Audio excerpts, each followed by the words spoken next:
This hangout is live on air. Good morning. Good morning, Melanie Brockwell. Good morning, Louise Moriarty. Here we are at Miracles and Wonder Down Under. Yes, the radio show, which is a TV show that you've been waiting for all week. And we're finally both on it. Isn't that exciting? Hey, we're back. The team's back. See how gentle I was then? Gosh, Yeah. I've changed a lot in these last few years. I would have gone, hey, whoa. She was Wait, we have to give them a review of what we're going to be doing. Oh, They want to know before we start. Ladies and gentlemen, I know you like to know what's going on in the world, but well, we can't help you because, well, here we go. This is the brief version, and in case you have to go straight to work now, we'll run you through the whole thing. Go, Mel. Oh, I'll go ahead and read it to you. Yes. It says, Philosopher's Circle, exclamation mark, get excited, people. How do you know what you know? You just know. How do you translate someone else's language? Well, you just listen to them with understanding. How do you separate what you want from the conditions of polite society? You don't. You just do whatever you fucking want. Oh, hang on. Sorry. Yeah, no, that's all right. You do whatever you want. How do you, and then I would say, how do you know what you want? How do you give yourself permission? How do you know what you want? Well, you don't. Yeah. Or if you do, you do, and you don't, you don't, and then you just get on with it. How do you get on with it? You just do what you have to do. How do you give yourself permission to be yourself? You don't have to give yourself permission. You can run around like a headless chook if you want, or a headless Buddha. Ooh. You can run around like a headless chook as well, but you know, you just can be. Well, you got no choice anyway. You are, whether you give yourself permission or not. So you might as well give yourself permission. It'll feel better. Yeah, it will. And this show is the how-to guide for enjoying every moment of your life. We're having so much fun here enjoying our lives. I was a bit dubious about covering in 1 hour. Well, we've done it now. Mel, we did that in 1 hour. Now we can do something else. Or But we haven't covered anything. You just asked the questions. and answer them. That's all people want is an answer to their questions. Yeah, which gives them more questions. I wanted to test someone to tick the boxes to say I could answer all the questions. Now I'm happy. I know I can answer the questions if someone asks me. I can feel good about that. I got it right. Yay! I think I've got more to say on some of those subjects, which may make me wrong, which is going to be devastating to see me crying in a heap behind her on the lounge in a What were minute. the 2 things? You cannot be wrong. And you cannot be right. Oh, apparently I was reading a fabulous excerpt from a chapter from a book last night, and it said that. It did say that. It said, there's one thing for certain. You cannot be wrong. There are 2 things for certain. Oh, 2 things. Sorry. You cannot I be can wrong. assure you of 2 things. Mm-hmm. A. You cannot be wrong. You will not be wrong or something, yeah. Yeah, you are not wrong. And then It was very like, not right. you are not wrong. Okay, just remember that. Whatever happens today, you cannot be wrong. And you cannot and be you right. cannot be right. See, I told you it was tricky. That's what the fabulous author said in the book. Yeah. And you may recognise the author as the wonderful Molinsky Brockmell. And yes, she is very excited. Oh, and I be pinned my woken hair. up Just for Anne, I put a pin in my hair. Does that make it better? No, we need one here too. Look, Okay. there's a little rooster bit there. Good. That's the idea, though. It's part of the plan. It's part of the look. It is. It's her brand. It's the get out of the morning and be fabulous look brand. It's the brand. Mm-hmm. Yes, we've been really working on the brand, as you can see.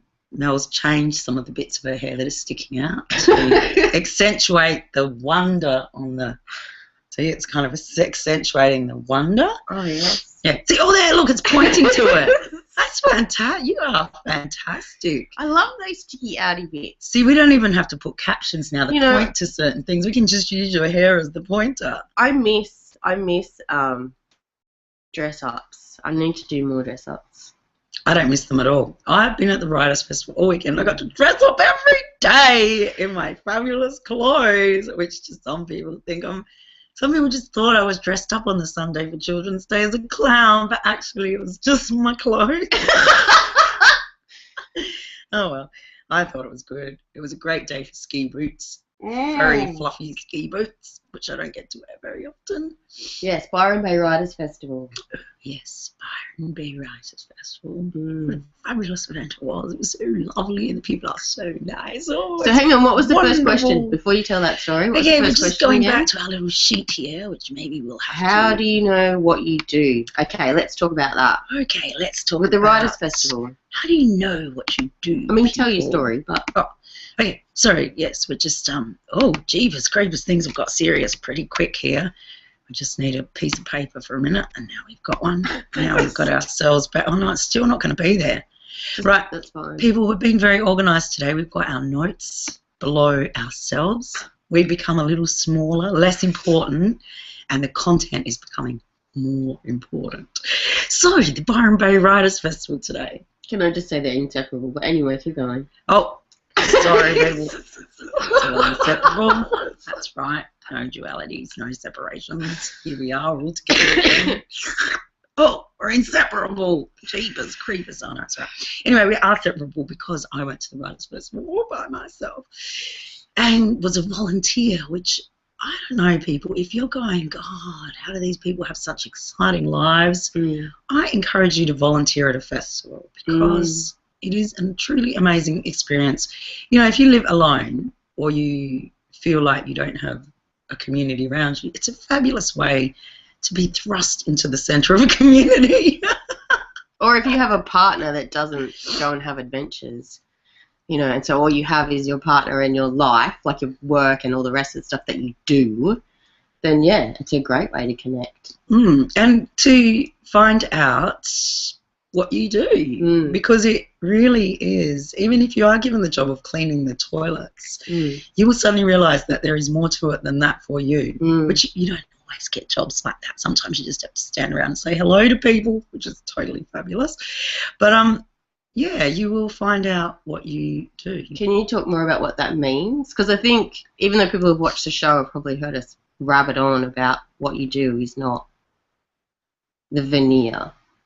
I think sometimes just getting a recap on what it means, like that what you do is a bit deeper than I stand at the gate and do this. They're not the concrete things that you do.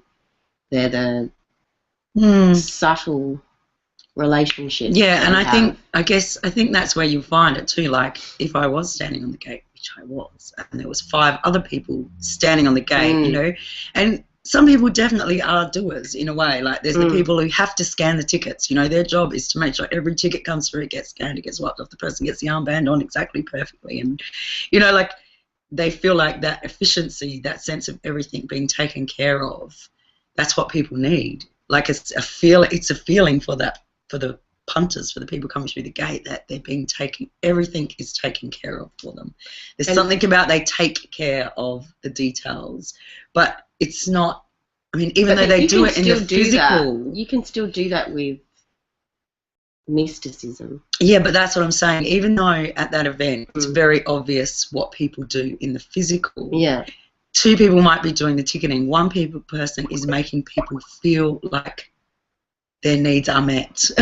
Or, you know, they're making them feel like all the details are taken care of and they can relax now. Like there's a sense of it's the underlying thing that's going on, because the other person doing the ticketing might just be a person who totally connects with someone at a soul level and brings them out of the day, of the rushing to get there and the blah, blah, blah, and just totally says nothing and scans their ticket in a way that, everything just melts off them and they feel relaxed for a different reason. For some and it's still a doing of something in a way. It's still a coming in and connecting with them around what that person needs. But it feels like it's at a different level, you know. And then there's another person standing back who's maybe, you know, when there's a lot of people coming through putting tickets on their wrist, but they are just going, oh yeah, you're going in that direction, you're going in that direction, and they may be telling them physically that they're going to that tent or that marquee or that way, the toilets are there, the coffee's there, whatever it is, but it's an acknowledgement. Somewhere it's, I can see you, I can feel your energy, you're present, you know, like I'm present, you're present, we're here. You know, it's a different affirmation of that person's essence being there. And I think even though I keep trying to find different ways of saying it, but it very much feels like I see your essence and you're loved. I feel you and I appreciate you, or, you know, you're loved in many different languages. You are loved in many different languages. And I just think even that sense of when, you know, the idea that we were talking about how you do what you do, and that we might use different languages, like we might use different words and different concepts of how that works. I think even in that, it's not to pull that apart. I think it is just to go with what feels most empowering. Somewhere in there, it's, you know what it means, what you bring. And when you're first looking into that, it's not necessary, like I say, to pull it apart. We're just posting something. Okay. Sorry, I'm doing some advertising. Woohoo, get up, watch our show. Oh, you already are. Thank you for coming. I really appreciate it. Sorry for being a little distracting there, but there we are. Just posting a little link out to my Facebook peeps. And I love, it's funny, I love all this social media, and lots of people don't, but I just feel like that whatever we do, it's the same thing we're doing. Like, I know at school there's a lot of palaver that goes on about cyberspace and bullying, and it's terrible what it creates in children, what it makes them do, whatever. But actually, it for me, it's like if they're a shitty kid at school, they'll be a shitty kid on the internet. If they're cranky at school with their friends, they'll be cranky. If they swear at school, they'll swear on the internet. It's like it's the same person having the same experience, being the same. I was going to say conduit or catalyst. You know, like they're doing their job, whatever their job is, and they're doing it in a particular way for some reason.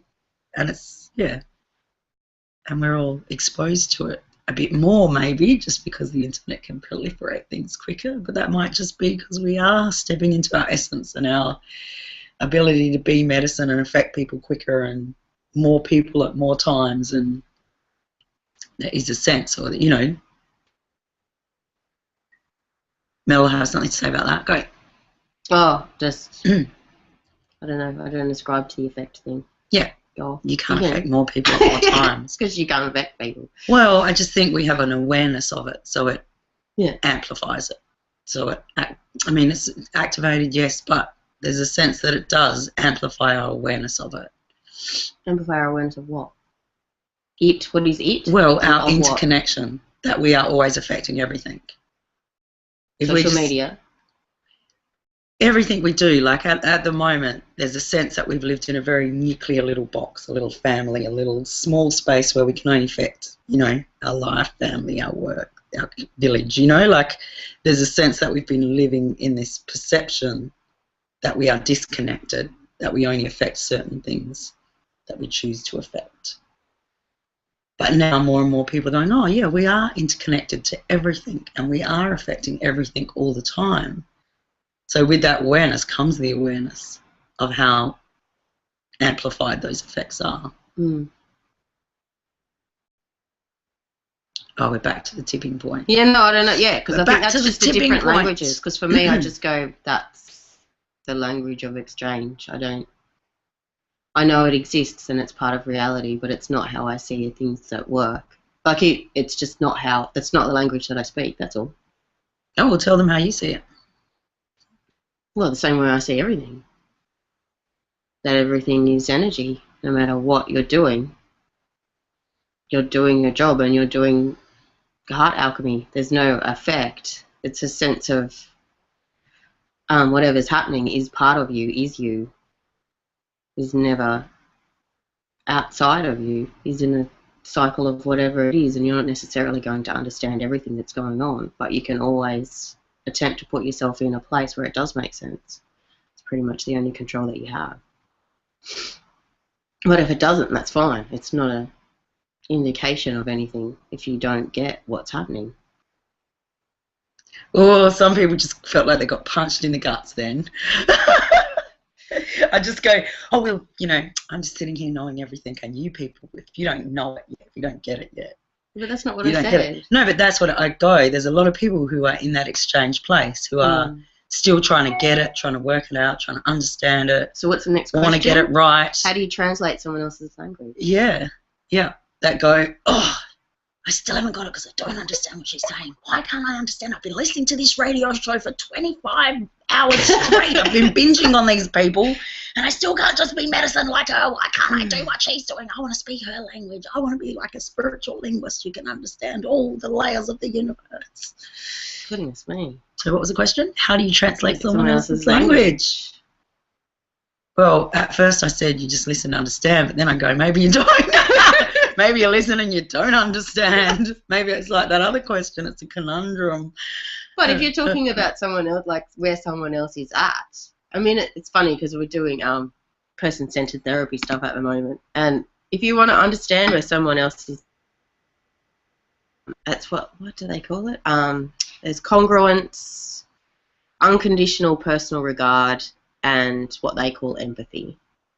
So these three conditions of person-centered therapy require that you not only understand where the person is coming from, but you almost take on their perspective in order to understand what they're going through.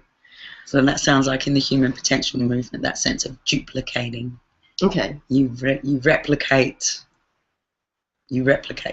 Somewhere you tune into where that experience is like.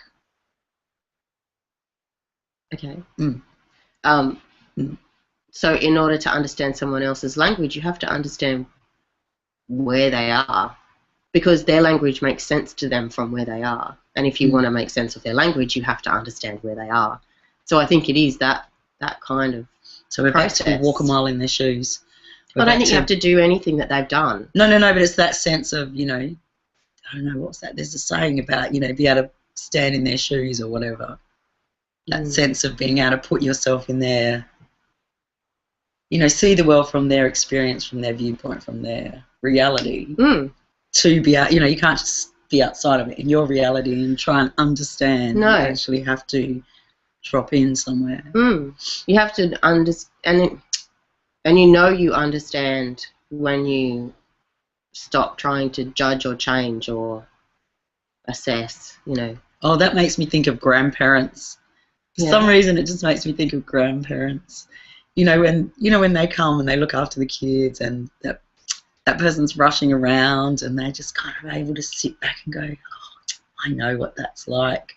You know, and they're unaffected by it because they've walked that journey. They know what it's like to be in that stress or put yourself in that reality because they've taught it. Yeah. But they're able to sit back and go, oh, I love you both so much because you'll learn it so well. Look at you too. I don't know. I don't have that. Yes. You know that, but there is a sense of, you know, with a lot of grandparents, they're able to watch the drama unfolding in the family with their kids and their grandchildren, even when things are rioting and going crazy, and they're just able to go, yes, I remember that well. It's all just playing out there. You know, they can stand back from it, whereas when it was them as the parent, they were like, you know, in big reactions sort of thing. It's funny. It's funny anyway.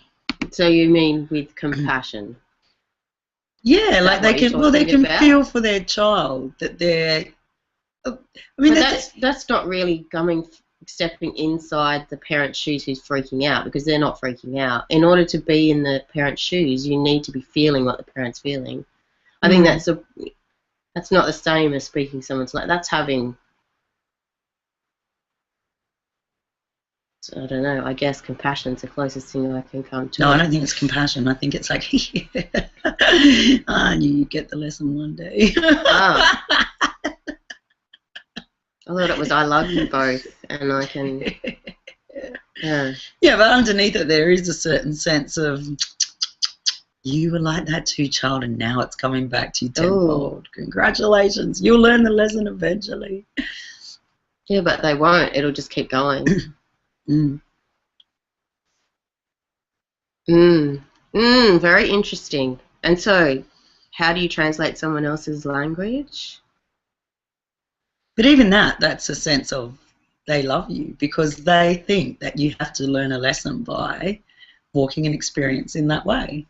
I mean, when you think about it, that older generation. I'm not saying they don't love them. No, but I'm just saying that generation, they've been taught that the way to learn a lesson is to have a lesson. You know, like you've got to learn a lesson. You've got to go through the pain to learn the lesson. You've got to have the experience in that way of suffering through it to get to a point where you get wisdom. Like that's how we've been taught that you get wisdom, is by suffering through these experiences, these trials that are sent to teach you. There is a sense that that is one of the core tenements of our culture on the planet, is that these trials are sent to teach you and that you'll be a wiser person after you go through the suffering. So for that parent, you know, that grandparent, they're looking at their child and going, oh, this is good. She's going to have some suffering now. She's going to get it.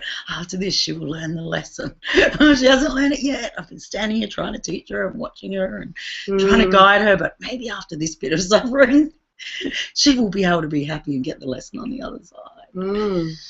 It does feel like that's part of the story. It just feels really harsh for me. Like that reality just feels... I don't know, it feels frightening. Feels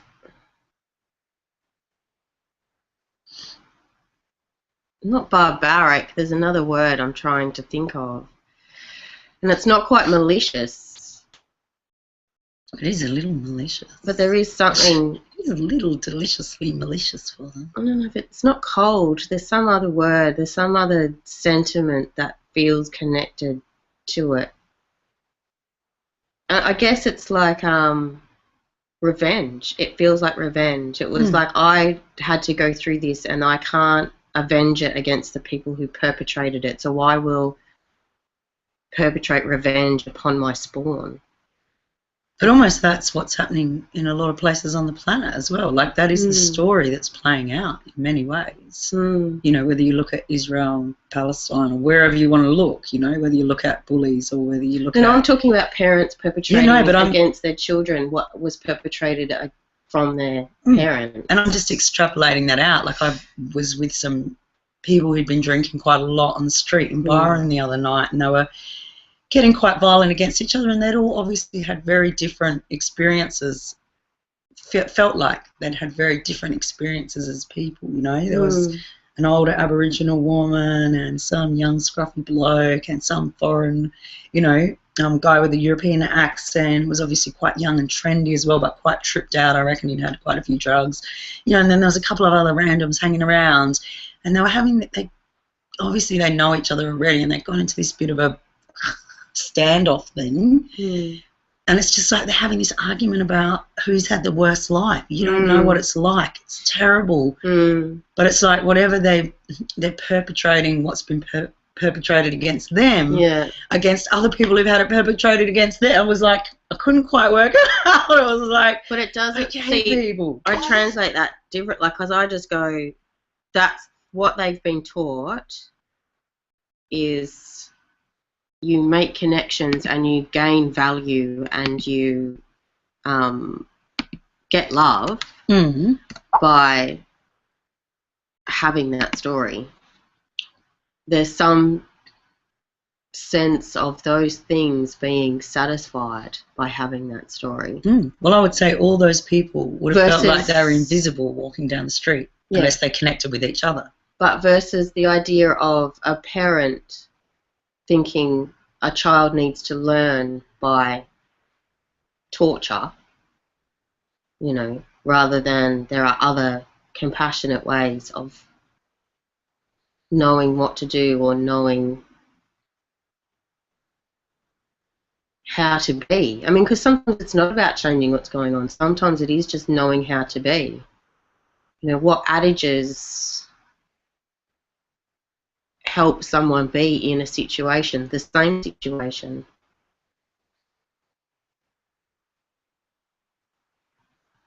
I'm not sure. I'm just going, what's the connection between those two things? Because it feels like there is an important connection because they're more intimate.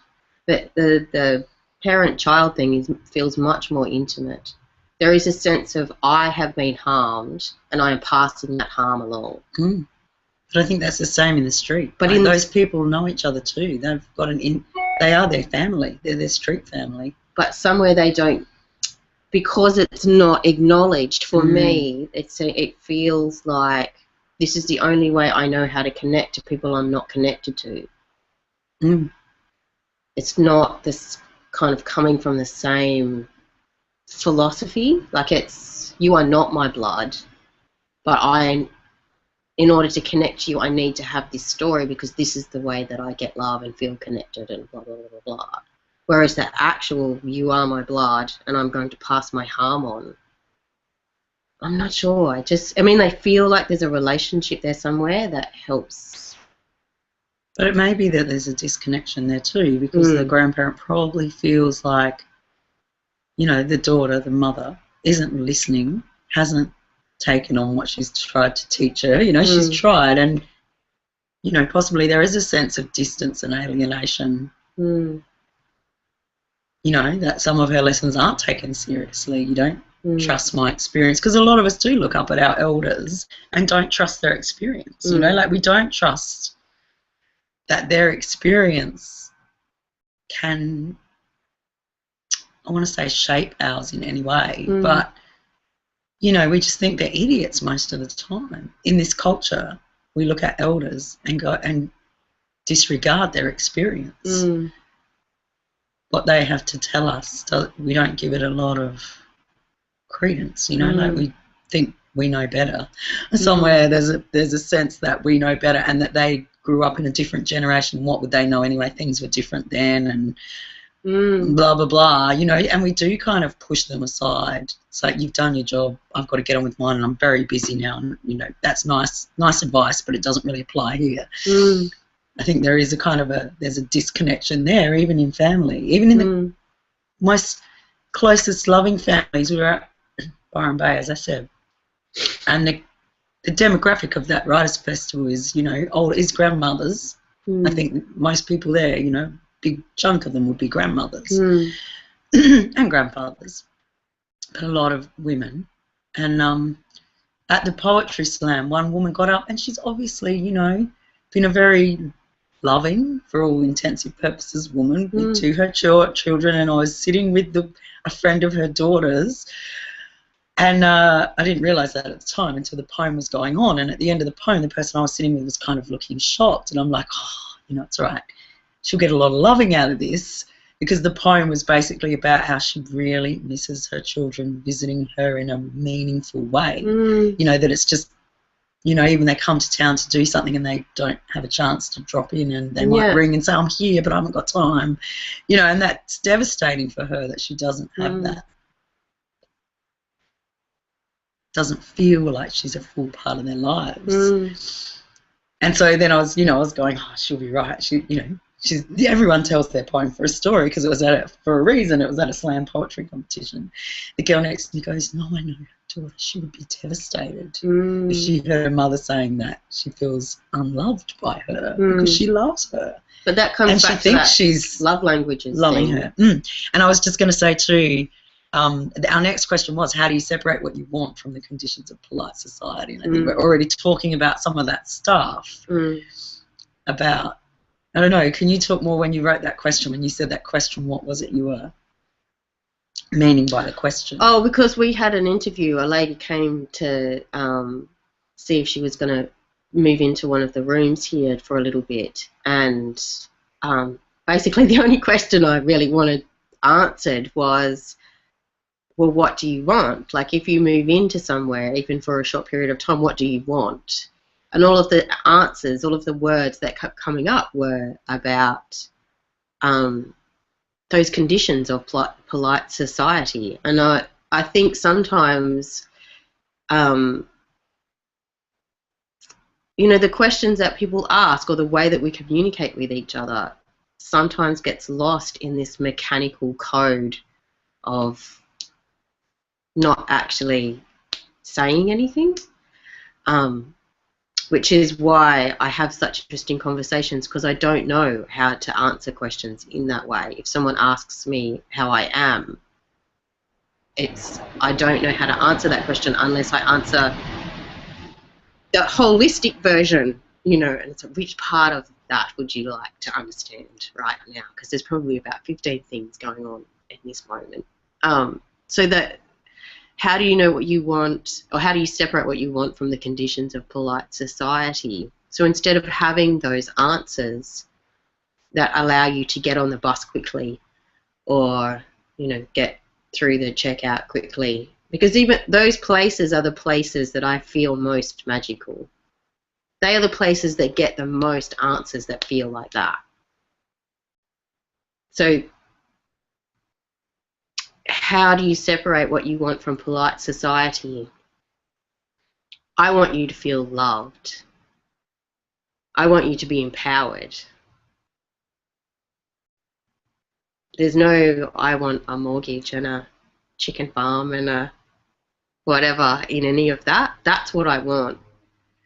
Because when I have those experiences, when I'm somewhere and that's what I'm doing, it doesn't matter how you receive it, doesn't matter what your reaction is.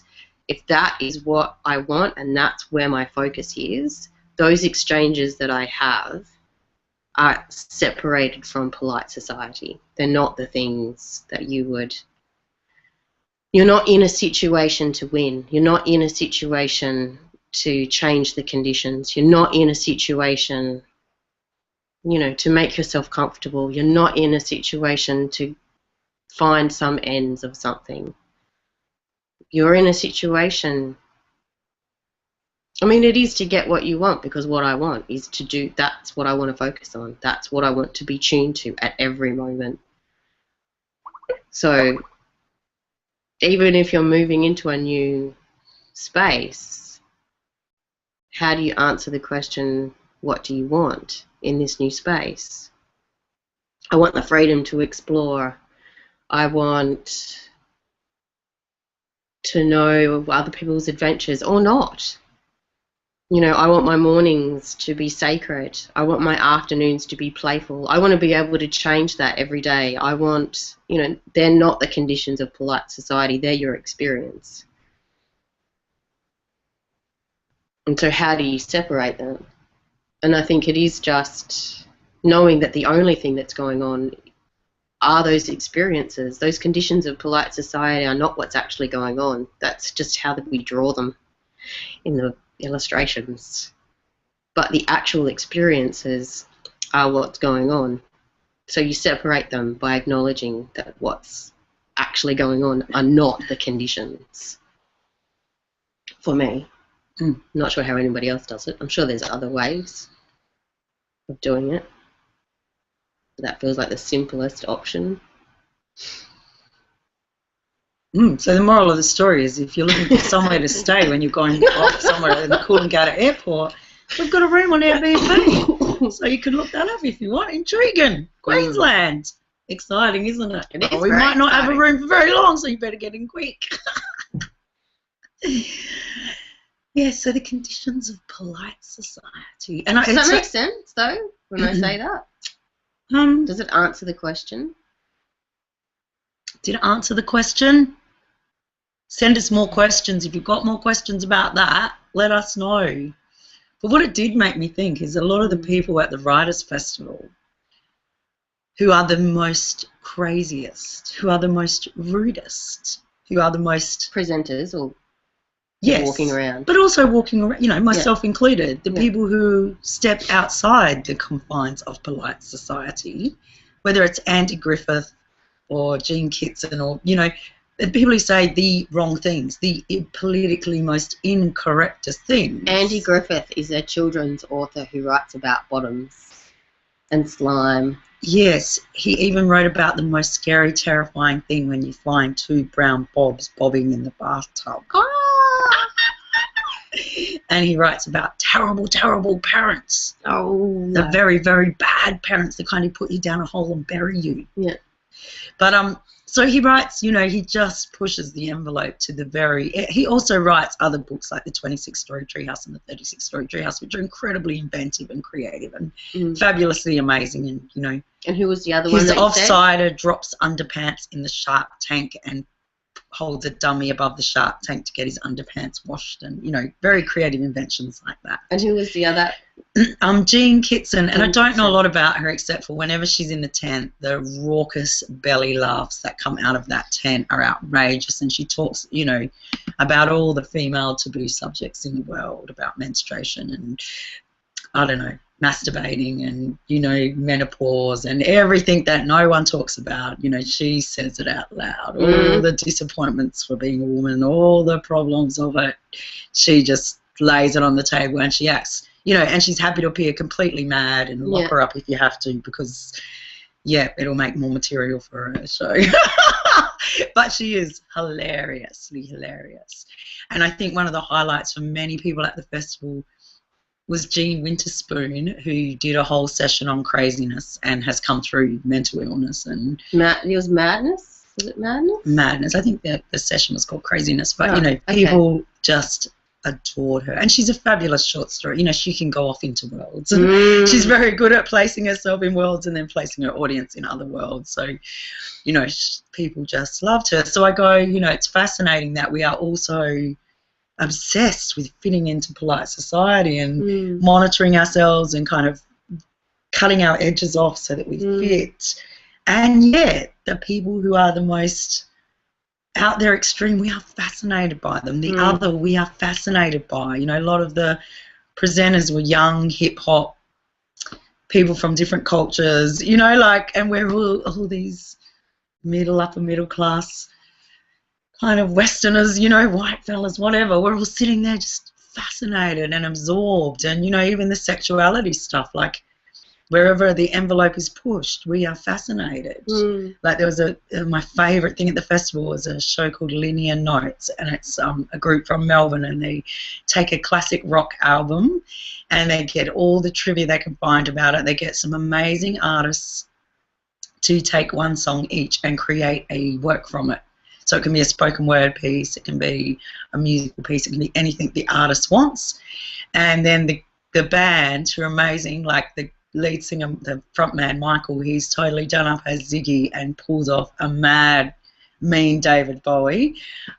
He just tells all these kind of random stories about what was actually going on in David Bowie's made, and throughout lots of, you know, where the stuff from those songs really came from, because there are all these kind of exotic songs about bisexuality and androgyny or whatever, and, you know, being right out there. But, like, you know, like Andrew Denton said in his bit, you know, like the band members were just 4 tradesmen from wherever they were from in England who got plucked out of obscurity into this band.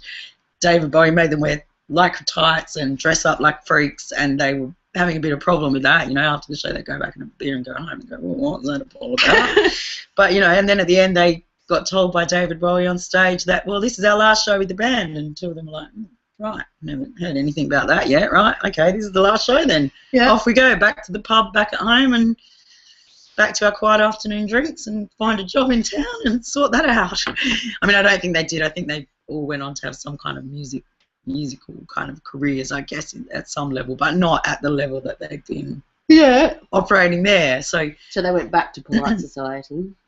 Well, you know, from maybe that community in where it was, Bristol or whatever, in England at the time, in the docks or wherever I'm not sure where they were, but, you know, maybe it wasn't quite polite society, but there would have been notions of conformity and notions of you don't. I think when we wrote that question, it's not a certain echelon of society that we're talking about. It is the society that you are embedded in.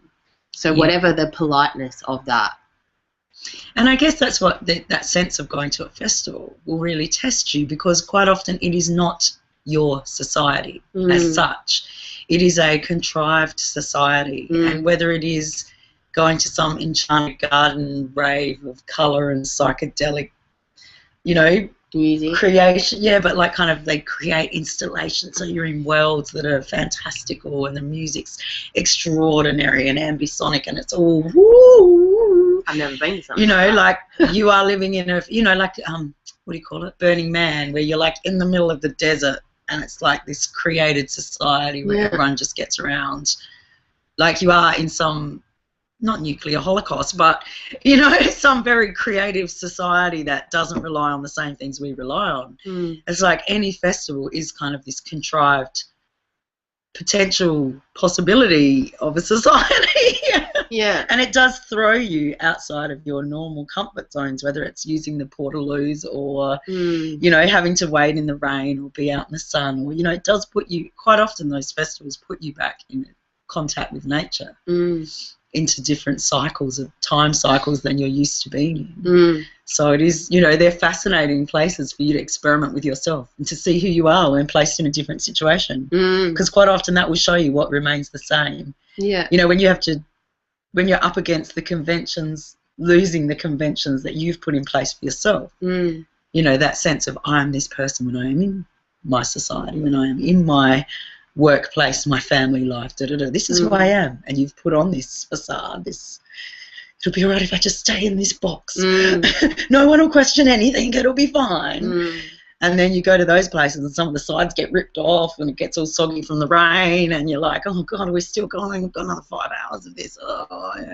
Trudge across the field to the next thing that you really want to see. You know, some of that facade starts dribbling, but the essence, you know, like your essence remains. You can't, that doesn't, I think you were saying, I was reading that in your chapter last night, that sense of, you know, it's always there. You can't get away from the essence, like the language of energy. It will never lose. You will never lose it. It will never abandon you. The concept of reality outside of exchange. The concept of reality outside of I need to do something in order to get something. And that's back to even how do you understand your own language? How do you recognise your gift? How do you know what you do? But back to that again, going, how do you know what your language is? Particularly if you haven't gone deeply in with someone else into their language, which really helps you see where you are, you're talking a different language. You know, that sense of going into a foreign environment and putting yourself in there where you have to deal with people. You know, like being a volunteer, you have to look after the punters, you have to work in close with people you've never met before.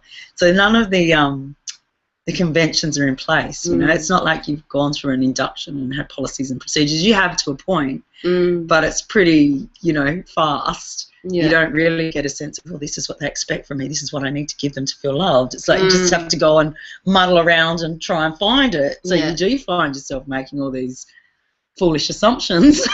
Oh, they want this from me. Oh, no, that wasn't what they really wanted. Oh, shit, they want this from me. Yeah. Oh, they were really happy that I gave them that. I wasn't doing anything. I was just being me. Oh, that's what I do when I be me. Oh, I get it now. Fabulous. I'll do more of that. That's the thing I like the most, of course. Duh. That's the thing I like the most. And it's very exciting when you have those little moments of going, I'm really being me. I mean, you can't not be, but when it, I don't know, even though you would go, when things aren't going right, when you're in the shit, when you're cranky, when it's not working, that's you as well. You're there. You're doing your thing. There's no difference. There is a certain... So there's a difference I love the euphoria, personally. The difference between the celebration of who you are, the acknowledgement of who you are, and then... Because I think that's the thing. Like when I say you are a gift, you can't change that. If you walk around in the world not believing it, it will change your experience. Yes. Yeah. That's the difference. You are a gift. You cannot change that. You don't need to do anything in order for that to be true. Well, here's a fabulous example. But you may need to do a whole heap of stuff that helps you acknowledge that is true. But I've got a fabulous example. Like coming back from the festival, I'd been on fire. Like I've been doing my thing everywhere I went in different ways and loving it, going out busking in the streets, handling things, stuff going on, just feeling like, whoa. I am here being fully me. Those people can take it or leave it. They can respond to it however they want, but I know I'm rocking it. You know, like, and everyone's responding to my poetry, and people are hanging around the table and connecting with each other and having these fantastic exchanges, and people are coming in with me, and we're having these fun little tete-a-tetes that are like, ooh, so much fun, like connecting with people in that way. And, you know, at the festival, doing more than creating a whole new role for myself as the volunteer poetry person who gets the volunteers to do poems and has a competition for the most eccentric volunteer and the best Tetris car wrangler in the car park and, you know, like get given a job to create an experience that uplifts people who are doing their work. Yeah. I feel like, you know, because I'm being me, they see that I can do that and something amazing gets to be created within that realm. Then come home and Mel says one thing and I go, I'm not speaking her language. Or I read a chapter of her book and go, I'm never going to be able to write like her. She's so amazing. I love the way she puts things so articulately clearly, and it's not the way I think. I do think about uplifting people all the time. I'm always trying to be the tipping point that changes their experience. I think I can change her experience. She doesn't think she can change her experience. Maybe I'm wrong. And the next minute, I'm fucking on the floor. And it's like, what just happened? Yeah. What just happened? Into judgment, into shame and blame and just not being okay with where I am and not accepting that I am a gift and that it's okay whatever it looks like and trying to fit it into the box of what I think Mel's polite society is. You know, like I think that's the way she thinks. So if I'm going to be around her, I have to fit into the box of the way she thinks. And if I'm outside of that box, I won't get love. She won't be able to love me. No. It'll be terrible. I'll be flat on the floor, and there I am flat on the floor. So it is that sense of, you know, giving yourself permission to be yourself, to be your gift, is actually just that. It's not looking at the other person and going, hang on, did I just say something in her language? Oh, my God, what if I didn't? She won't love me anymore. It is just giving yourself permission to be where you are. Yeah. I don't know. Is there any more to add to it than that? Like, be where you are, because that just feels. Be where you are.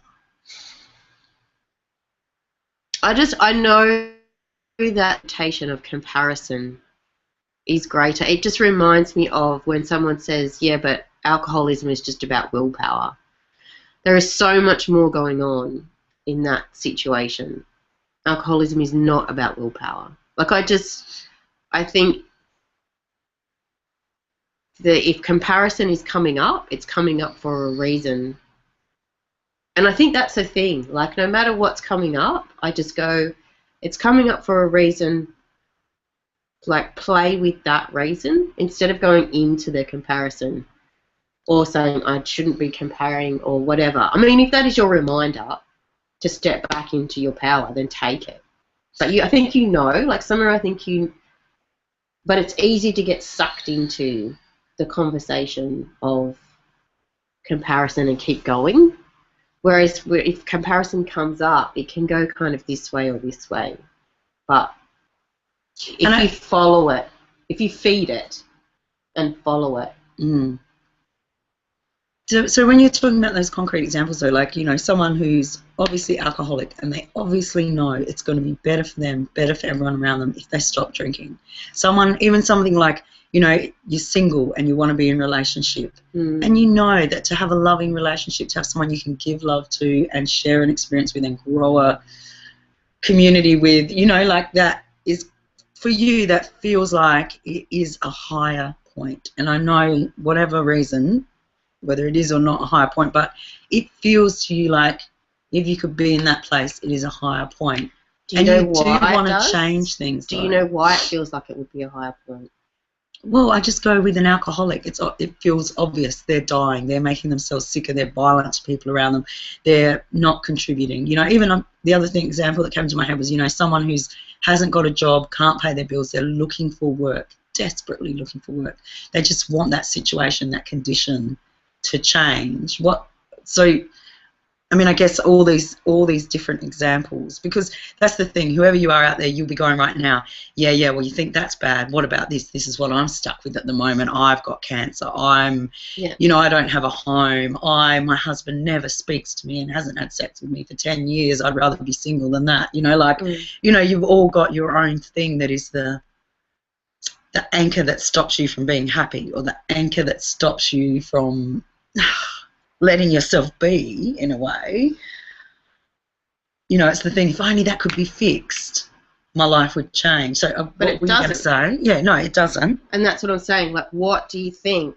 Like, why is the highest point not like? Yeah. So why is the highest point not right here, right now? Yeah. Because I don't understand the highest point being anywhere else but here. Like, I don't believe in the highest point. But if there is some sense that that is part of your vocabulary, then why are there conditions on it? It might not just be highest point for you. It might be being your better self. It might be finding enlightenment. It might be, I mean, we all have a different language around where we think we're going and what conditions we think are going to have to change to get us to being a good person or So here is the thing, right? Pretty much no matter what door you go through, whether you go through tribal law or you go through biomedical understanding of mechanical systems, you will come back to the fact that in order for any system to be inspired, for any system to function at its highest point, it needs to be supported, told it's loved, understand inherently that it is valuable, and have a meaningful purpose. You cannot do those things if you are focused on what you think is wrong with you, what you think you need to change, what isn't here yet, what people think about you. All of those things that take you out, all of that stuff that makes you wrong is not supporting you, is not inspiring you, is not making your experience a meaningful and purposeful one. So whether you're going through the tribal law one where they put you in the middle of the circle if you've done something that's, you know, shameful or whatever, they'll put you in the middle of the circle and they will sing your soul song to remind you of how valuable you are. Or everybody in the tribe will each have a dialogue with you in front of everyone about the value that you bring to their lives, that you have brought to their lives over the whole time being in that community. They don't put you in a cage at the end of the road for 3 days in the rain to torture you because you've done something wrong. They bring you back to your essential worth so that you can function from that space. And the same goes for biomedical stuff. Your immune system is shut down when you go into a situation that tells you that you're wrong, that you're ill, that, you know, that takes your heart frequency to anywhere other than that inspired sense of I am connected and I am worthwhile and I have a meaningful purpose. So it doesn't really, however you want to look at it, doesn't matter which door you come through, that concept of highest point cannot be achieved in any other way. So it feels like the only way to have that is to drop in what do you need, and that's where your freedom kind of comes in. What do you need to know that in this moment that is true? Oh, I think what's true is that someone's knocking at our door. Can I go see who it is? Yes, let's go see who it is. We're going downstairs now to see who's knocking at the door. It might be our landlord. She might have brought a tap for us. Oh, she might have brought us a tap. Now we're going downstairs. I don't know if this is going to hold out. Surprise, you're on our TV show. Good morning, world. It's Indiana. Here she is at the front door. She might have come to eat all the cream in the fridge because she's a little cat, a cream cat. There's ice cream in the freezer too. Ooh. Is that what you came for? Well, ladies and gentlemen, at this point, now we're on the veranda with Indiana. She is going to be an 18th century baker at school very soon, if in April she needs it before next week. Anything else you'd like to add, Miss Indy? No. Isn't she looking fabulous with her morning hair? Nearly as good fabulous. as Mel's. Look, oh, look at us all, sun shining. Anyway, ladies and gentlemen, it's been a lovely day. Anything else you want to add, Mel? Sign up for the How To Medicine book if you want to hear more about all these concepts. Yeah, I might even send you the first chapter. Look at the Permission to Be Powerful website if you're excited to be on the Perfect Present course. And if you want to stay right next door to Indy, here, you know, look us up on Airbnb. All right, have a fabulous day. Ciao, ciao. Bye. Fabulous, good job. I think we